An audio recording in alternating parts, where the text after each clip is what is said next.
To begin with, it's important that you understand three things. One, Pelham 123 is completely within our control. Two, we're all armed with automatic weapons. Three, we have no scruples whatsoever about killing. Do you understand me so far? Oh, I understand you fine, you lunatic. You'll never get away with this, you know. Guys, welcome to a classic film review of 1974's The Taking of Pelham 123, starring Robert Shaw, Walter Matthau and Martin Balsam. It was directed by Joseph Sargent, and it's a gritty heist thriller that sees a group of well-organised criminals hijack a New York City subway car and then demand a ransom of $1 million for the safe return of its passengers. Now, this is yet another excellent mid-70s movie that's both a great heist film but also a brilliant masterclass in character acting and script work as Shaw's head villain and Matthau's transit cop spar over the telephone as passenger safety is negotiated. Now, it's also a great snapshot of a 1974 New York City, which had, at the time, the largest and most crime-ridden subway system in the world. Now, I'm actually a fan of Tony Scott's 2009 remake with Denzel Washington and John Travolta, and whilst it features some slick thrills, you can't beat this version's brilliant balancing act of tension and humour. Let's take a look.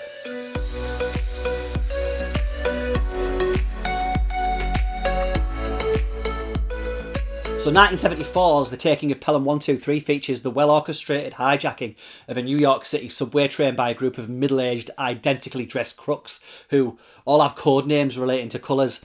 Now, this is something that Quentin Tarantino would borrow for Reservoir Dogs about 18 years after. So we have the cold and calculating mastermind, Mr. Blue, played here by Robert Shaw. Holy God, what do you want? I'm taking your train.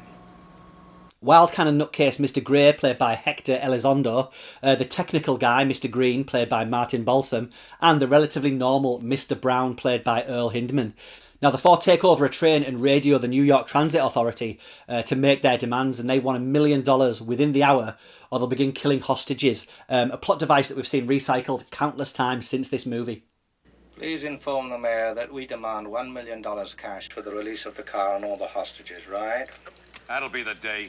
The time is now 2:13. The money must be in our hands not later than 3:13. 1 hour from now. Now, Pelham 123 does use the hostage movie playbook for sure. It's got the city's mayor's political manoeuvres as he deliberates on how paying the ransom may affect his chances of re-election. It's got a cheeky revelation about one of the hostages and has some classic back and forth between Shaw and Matthau. You know those tricky games that negotiators play to buy more time? If I see a single policeman between here and the South Ferry, I'll shoot another hostage. In fact, any deviation, I'll shoot another hostage. Listen, fella, I hope you take this in the right spirit, but after this is over, you should seek out psychiatric help. And I think that's the major draw here for me. Of course, all the acting is top-notch, but considering that they don't share the screen, the two stars have great chemistry as they pick at each other over the airwaves. Matthau's almost slouchy petulance nibbling away at Robert Shaw's only just contained anger. Now, I wouldn't go as far as to say that Walter Matthau is the comic relief in Pelham 123, but there's a fabulous running joke involving him giving a tour of the transit authority's facilities to a group of visiting Japanese businessmen on the day of the hijacking, and it has a great punchline. So back on the maroon train, we of course get a cross-section of the city and the train passengers held hostage that include an African-American pimp, Hispanics who don't speak any English, a homeless guy and an overly quizzical old Jewish man, etc, etc, all of whom work to annoy Hector Elizondo's crook who relishes having a gun but also has a short temper. Yeah, you do. As long as you're going downtown anyway, you mind dropping me off at Fulton Street? You're a wise mother, you know that? How'd you like some more? So what I love about the film is how it balances its three plot strands, I suppose. The drama aboard the maroon train, the planning within the transport office, and the panic as the police try to get the money delivered on time.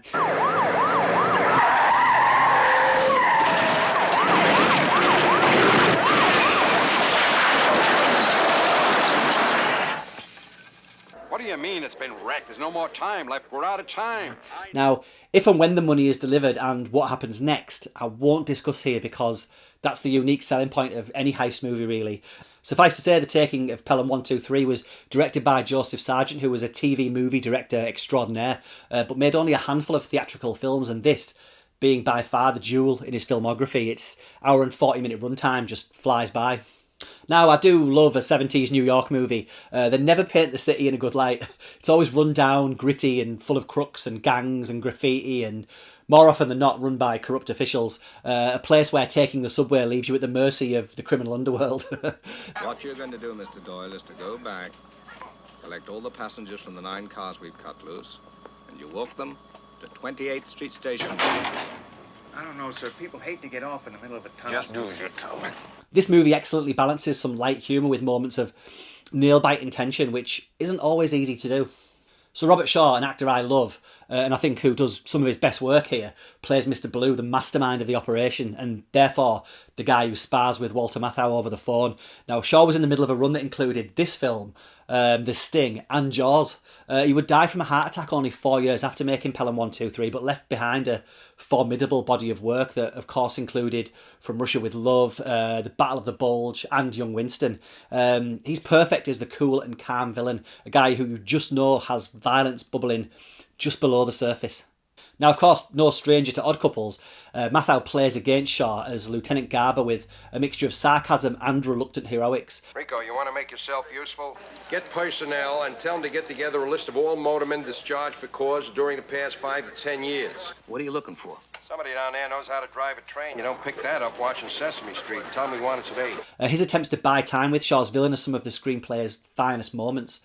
Now, Mathau's acting career is one of Hollywood's most illustrious. His 50-year acting run that went from 1950 to 2000 and included work in just about every genre with just about every great director and co-star. And he's one of the few actors who could play both comedy and straight drama equally brilliantly. Any wrong move by anyone, and I kill a hostage. Could have guessed that part. Hey, you don't really think you're going to get out of there, do you? You've got till 3:19. Over. Over. Bastard. Now, I will give a special mention here to Martin Balsam, though, as Mr. Green, who, despite Shaw and Mathau's powerhouse work, manages to steal more than a few scenes. His character is suffering from a cold throughout the movie, and he's pivotal to ensuring the movie's final act is fiendishly twist-laden. You should have taken their time, aren't they? Don't worry, they're going to have to pay. Suppose they don't. Well, then a lot of people are going to die, aren't they? Including us. Now, The Taking of Pelham 1, 2, 3 was based on a novel by John Gotti and was adapted for the screen by Peter Stone, who was a specialist in this twisty-turny con caper genre. His CV included Charade and Jigsaw. And the movie was a modest hit, not in the same ballpark as the year's box office beasts, Blazing Saddles, The Towering Inferno, Earthquake, etc. And it probably gets overshadowed by 1974's embarrassment of riches, Chinatown, The Conversation, The Godfather Part 2. But make no mistake, this is a heist thriller from cinema's top tier. It's inspired not only a 1998 TV movie and a 2009 big budget update, but every crime drama storyline that you've seen where there's a hostage slash heist slash ticking clock thriller element stands on the shoulders of this movie. Go check it out. Everything they've done has been worked out to the smallest detail. It stands to reason they got the rest of this worked out too. Wait a minute. I think I just figured out how they're going to get away.